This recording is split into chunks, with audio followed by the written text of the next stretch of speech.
nezimbabwe hazvina kumira zvakanaka iko zvinezvi bhazi ratoita accident futi richibva kumbungo richienda kwaMutare. Mbungo ndoku ZCC kwekwe kwakaungana kwokufamba mbiri kuchinzi Chivhayo anga akazoenda naPresident Mnangagwa chinchi.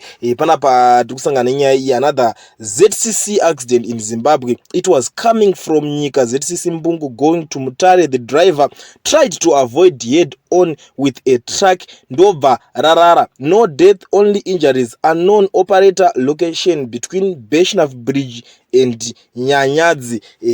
Zvinhu izvi zvaitika naHaftkof ndo paitika nyaya iyi ku Beshnaf Bridge date richiti 1 April ndo paitika nyaya iyi, ndo paitika accident iyi muri Zimbabwe. Hazvina kumira zvakanaka ameno manhingirikini maaccident muEaster umameno zvazvinenge zvichingoita. So apa chizonetsa manje kunzi driver anga achi avoid head on netruck ndobva rarara zvaro. Pakashata.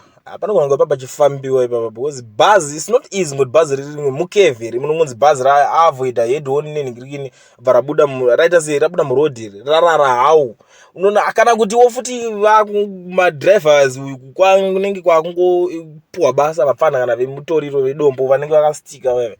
Mbozi unoona zvinhu zvemabasa hazvibhadharika, saka zvotoda munhu wekuti anenge achingoita hake zvematombo kana zvemadrugs zvachaiweki anenge angoti chiro yamandipa iyo at the end of the day anenge achingoshandira ngoro wamadrugs. Ndo zviri zvinhu zviri kuitika kana kuti bozi kudhara panyatsorwa inspection kuti toda kuti unyatsoona panapa kuti iwe uri driver zvoshosho webhazi, but izvezvo ameno maaccident acho ari kungoitika yaka aiwa zvinenge zvakunyanyawo mana ameno. But zviri zvamuEaster tingajajire zvinhu zvanga zviri muri Zimbabwe. Ndo nyaya yacho ndakakubatira pachannel yenyu nhasi Coolient TV.